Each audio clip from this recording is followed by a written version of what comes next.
Oysters in the 18th century were enjoyed by wealthy and poor people alike. Matter of fact, the streets of Old City, Philadelphia are paved in oyster shells. Over the centuries, this species has endured unbelievable history and today maintains a critical importance in the waters it lives in. In this episode, I'll be joining my friends at the Chesapeake Bay to learn how oyster farms are saving local ecosystems. I also have some truly unique recipes such as Oyster Empanada and oyster and crab cake with salmon caviar. And later on, in the spirit of the Chesapeake Bay and its bounty, I'll join my family for a traditional crab feast on the beach. From tide to table, all this for a taste of history.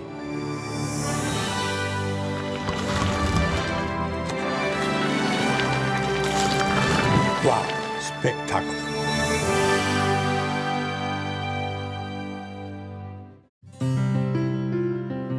When I was developing the recipes for today's show, I was absolutely surprised the different flavors a variety of oysters have. Not all oysters are the same, as oysters connoisseurs will know. Depending where they grow up, the ocean, depending the minerals in the water, they taste differently. In the 18th century, there was such a staple because it was free. There's literally free protein. You go out to the bay and you harvest them and you got them. So today I was able to get 4 different varieties of oysters. I have the Chesapeake Bay oyster from Virginia. I have a New Jersey oyster, which is a stormy. I have a sweet Jesus oyster from Maryland, and I have a honey cup. I challenged myself to come up with something unique and different, and therefore I created this dish, which is an oyster empanada. This is the Chesapeake oyster. Let me see here. Wow. I can taste the ocean. It's beautiful. And remember, don't put all kind of stuff on your oyster. Eat the oyster natural as it is, because the liquid that comes along with it is what gives this unbelievable flavor. So the recipe for today is actually very simple. The trick is to have really good oysters, obviously. Piece of butter. I'll put the onions in. All vegetables are 85% water, and tomatoes sometimes more, but this one here has less. And for the recipe, I want the flavor, but I don't want a lot of the liquid in there. Roma tomatoes. And as soon as the onions are translucent and the tomatoes lose a little bit of the liquid in there, we are ready to assemble the stuffing. So we're just going to let this simmer a little bit, literally. There are many empanada recipes. I've never before worked around with an oyster empanada. It's my own invention, if there's such a thing. Now watch, somebody's going to already have it on the beach somewhere. So be it. You could actually make this raw. You don't need to sweat it. I just like the flavor better when I cook it down a little bit. It's now ready to come off the fire. The rest we do over on my table. So I got a variety of spices. This is ground cumin. Cumin is, as everybody knows, gives this unique flavor from the south of the border. Turmeric, cayenne. We got coriander, pepper flake. Now this is pepper flake, obviously depends how hot you want it. If you like it really hot, more or less. You got a little ground pepper and some salt. The oysters I checked already. Oh, the flavor from the different spices is just unbelievable. So now comes the trick. The most important part and the flavor of the recipe comes right here from the Salilan breadcrumbs. Now, if you make it at home and you don't have Salilan, you can find some brioche in a specialty bakery, but do never use panko, because panko would not absorb it. And you want to mix as much into it as the actual butter and flavor can absorb. See it almost ready. It doesn't need any more, it's perfect. So now I just take some cilantro, and I really want to cut it really coarse. You want to get this now into a bowl. While it may look like an easy dish, there are a couple of important steps to it. One, you have to make the stuffing before so it gets chilled down. The oysters are raw in there because they later get stuffed in the empanada dough and then fried. And the frying process will then cook everything together and gives you this great flavor.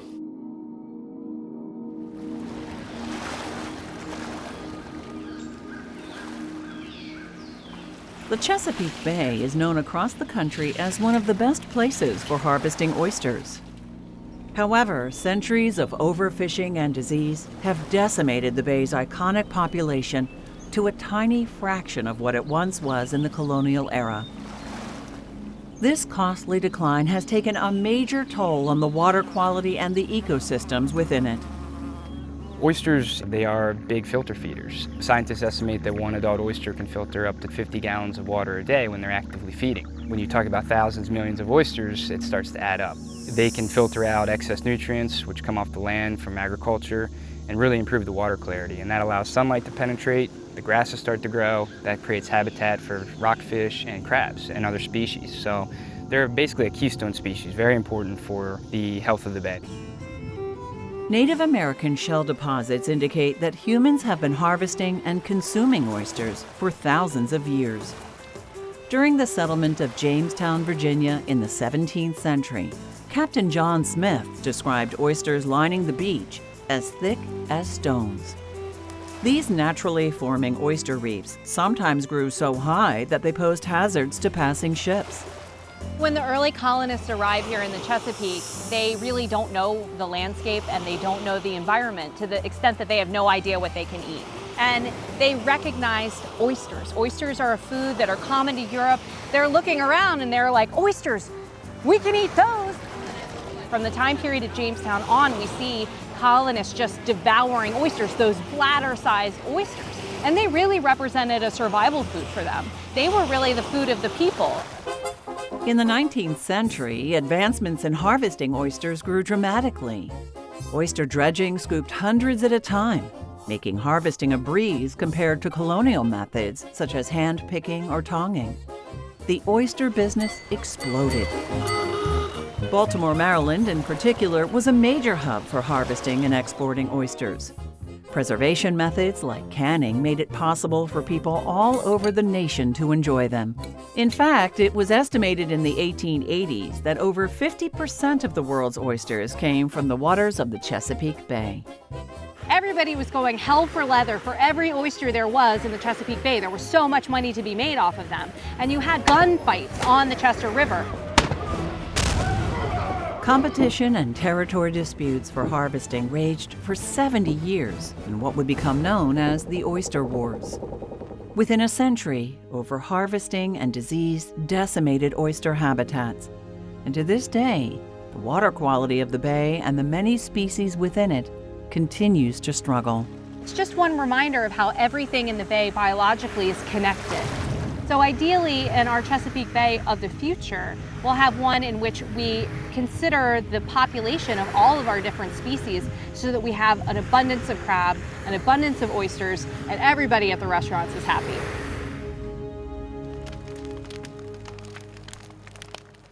And now we're going to get ready to make the dough, and you already know what that means. There's only one person I trust in my kitchen, and it's my pastry chef extraordinaire, Diana. You came up with the whole different varieties of making the dough, which is really the trick of the empanada. Yes, absolutely. After much experimentation, it's no surprise, but lard is the way to go. Butter, shortening, they're all fine in a dough, but lard really is what makes this recipe outstanding. Take me through it. Very similar to pie dough. Starts with a little bit of flour, 2 1/4 cups here, just all purpose. Toss just a little bit of kosher salt. Give that a little mix around.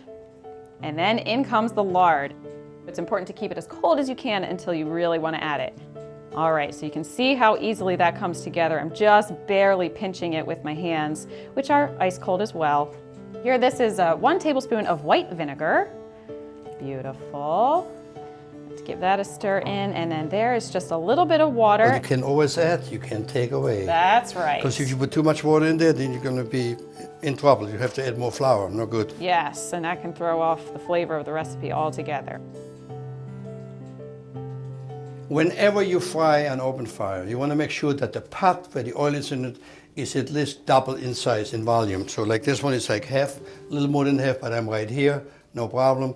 Because you don't ever want it to overcook, not a good idea.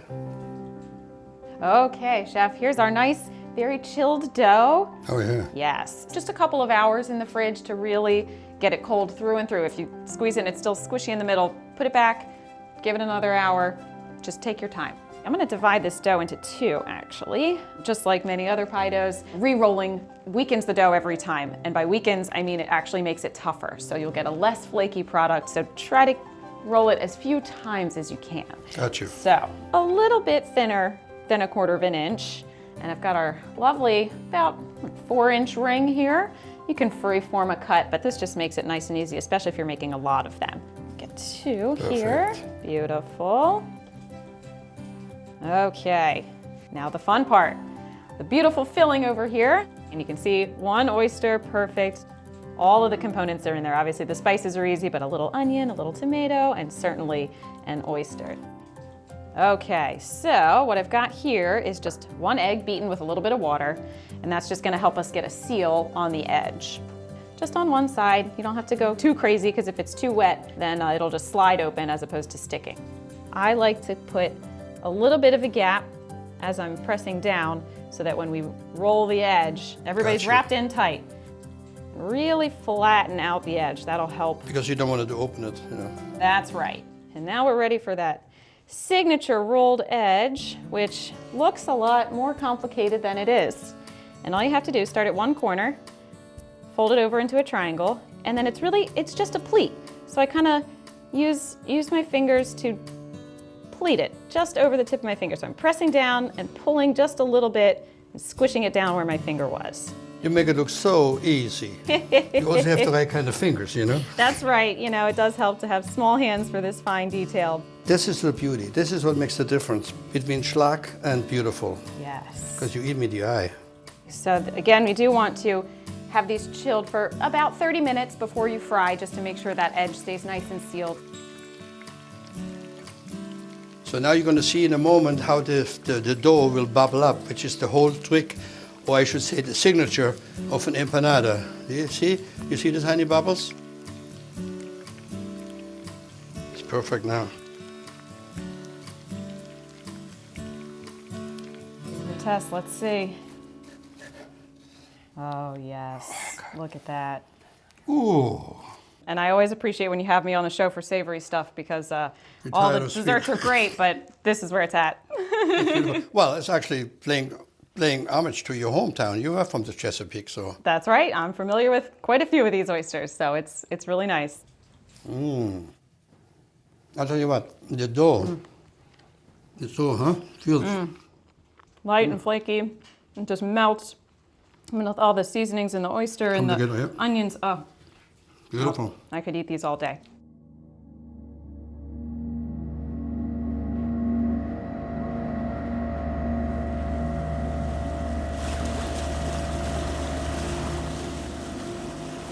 As you've learned by now, oysters will continue to play a critical part in reviving the Chesapeake Bay.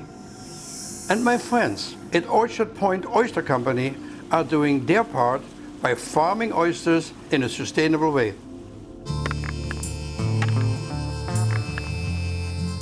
Welcome, Chef Staib, to Orchard Point Nursery. I tell you, what a beautiful setting. And you're gonna demystify this whole oyster business that I like so much to eat. There you go. It's good to know where your food comes from and how it works. We get them, they're about the size of a grain of sand. So what this does, Chef, is that brings fresh, constant supply of food to the baby oysters. They double in size maybe every week or so at this time of year. And we're gonna probably do around 5 million or so total baby oysters. Million. Million. Yeah, look at them. You need a very small knife to open those ones, though, I tell you. How long does baby stay in the nursery? Roughly about a couple months in the contained nursery system, and then when they're around 6 millimeters or so in size, we actually move them out into our floating lease. So from a very early age, we're getting them out into the open water. We have the oysters in floats at the surface of the water. There's more nutrients up high in the water column that the oysters really like to feed on, and it also basically allows the floats and the oysters to gently rock back and forth, and it shapes a very nice, dense, consistent oyster. It creates that plumper meat and very beautiful, clean shell. Once a week we go out, flip the oysters over. What that does is it allows sunlight to basically hit the oysters, hit the bags, and reduce the fouling on the bags, because the organic material likes to accumulate. It really kind of can foul things up. And What that does is it cuts down on the water flow inside of these floating cages and slows down the growth of the oyster. We let them grow there until they're about 2.5, 3 inches. There's a term called merroir. If you're in a very salty environment, the oyster is going to be a little saltier. If you're in more of a brackish environment, it's going to have more of a rounded flavor profile. Then we bring them down back to Eastern Bay and actually sink them down into deeper water. And we let them finish out, acquire that flavor, gain another inch or so in size, and that's how they're finished.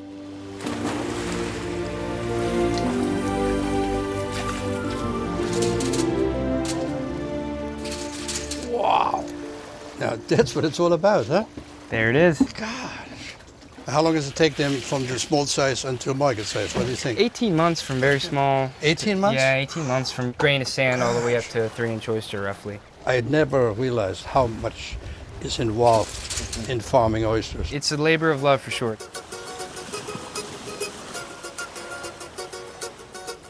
Once we pick up the oysters off the bottom cages, we bring it to this barge, dump the oysters into this hopper. It feeds it up into the tumbler here behind you. And basically sort the oysters by size. You've got different size holes. The ones come out, they go back in again. Correct. We put them back if they're smaller typically. What are the benefits that tumbling the oysters provide? So besides sorting them by size, it also chips the shell, chips the bill back so that the oyster actually makes a deeper, denser cup. The spray bar inside actually cleans the oyster, which allows them to grow faster when they're cleaner. They're not competing with other things. It washes off some of the parasites too. For a chef, important is the oyster is completely clean. The last thing you want is the customer to say, my oyster is full of sand or mud on the bottom, because the true oyster eater will put the oyster shell right to the mouth, you know, Right. no cocktail fork. Right, and you think about it, the shell is a nice little cup. It's nature's little plate. That's a beautiful vessel right there with the liquor and the juice and the protein, the meat. Oh. Right there. And you savor it too. You give it a few chews. Oh. Perfect. Not many things that are better than an Fresh. oyster and a half shell fresh. Yeah. There's a word, I can't say it on camera. This word you can't say. So I say the other one, spectacular.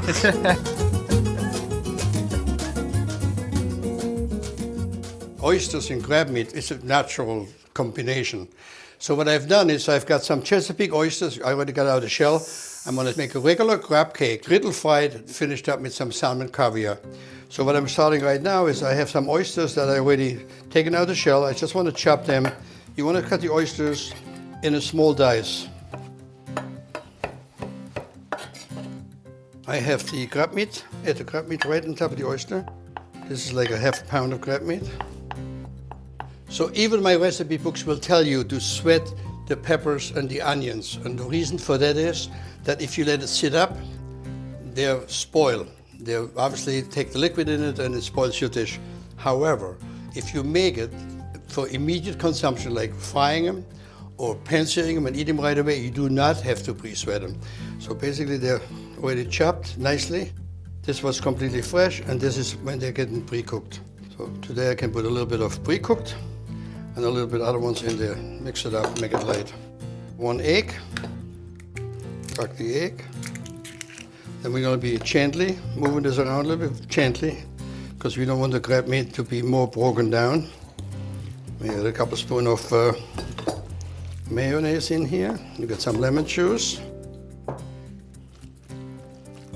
And now we're adding in some breadcrumbs, just enough to absorb the mixture, to make it dry enough so you can form the patties. You don't want to put this in a kitchen machine.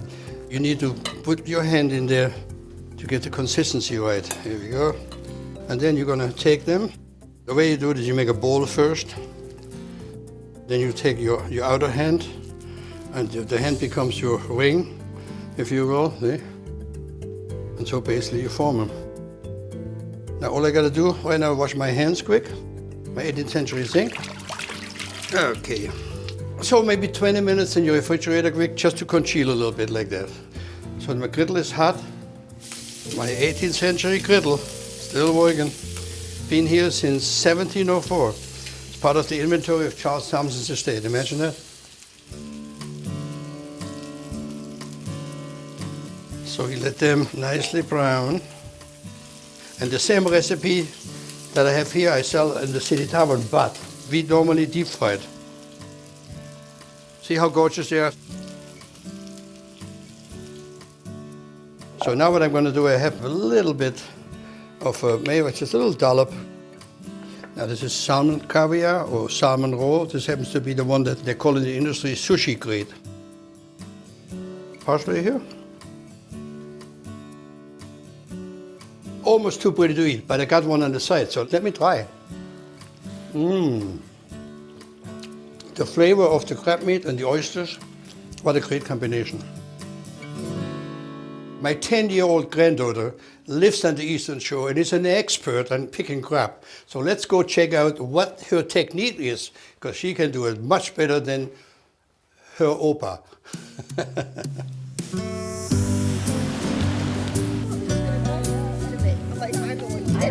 Anybody want any bread? The beer's coming. Hey! The cellar master is here. I can't be more excited than I am already. Not only this fantastic food, but guess what I got here? I got 3 of my favorite ladies. I have Clover, Isabel, and my daughter, Elizabeth. I mean, that is what it's all about. Bunch of friends. This is where you hang out, right? This is where we live and work here at Camp Taqua. We are on the Chesapeake Bay, and we're very excited because we have a traditional crab feast, an Eastern Shore crab feast today. We have crabs, we have corn, we have tomatoes, potato salad, and coleslaw. No television, no cell phones allowed. So we actually have to talk to each other. What a strange concept. I want a crab. It's become part of the tradition of the Eastern Shore, and people get really picky about where their crabs come from. Around here, the locals swear that the best place to get crabs, especially this time of year, is from the river. So a river crab is sweeter, is fatter, is tastier, and that's always been the biggest thing that's differentiated our regional crabs from anywhere else. And I think the reason that I think the crab tastes so good is because you clean the river for the crab, right? It definitely helps. So Scott, the one thing that is not traditional, oysters this time of year, right? Correct. Traditionally, they weren't enjoyed in summertime. Because of farming and because of some of the genetics with the oysters, as well as modern refrigeration, we're actually able to enjoy farmed oysters year-round. You've got fish farming, which has been around for a little while, but a lot of times it kind of gets a bad rap because cross-contamination, there's antibiotics, there's chemicals and stuff, and that's not all of fish farming, but that's some of it. But with shellfish farming, there's none of that stuff. It's not labeled organic, but it might as well be. I got my crab right here. It's heavy. Yeah. Kathleen, can I have a knife? Well, I got to be real honest. I'm not a good crab picker. My number one crab picker that I know is this one over here. So Isabel, so you got this crab in front of you. So tell me what you do next. Then you flip the crab over and you stick your finger in to get all that out. And then usually what I do, I take the lungs and I use them to scrape out all the guts. Ah. And then I will take off all the legs. And where's the piece for me soon? Okay. Break it down to the middle. And then you just dig out all the meat. Oh, you're stealing my meat. I think I like the legs better. You like the claws. Clover really likes the claws. How are you going to get the meat out of the cloth? I break You it, break it off? and I lay it so it's not wobbly. Uh-huh. I take it up far and then I start hitting it. And then when it gets down, Oh, you're pretty good at you it. can do it. And then it comes out like that. Oh, and then you hand it over to Opa. Because I want to eat it. Yes, it's work, but it's beautiful work because you get to enjoy the fruits of your labor in the end. That's right. Can you do another one? There's about 100 of them, so Afterwards, no need to wash my hands. I jump right in the water. What is that?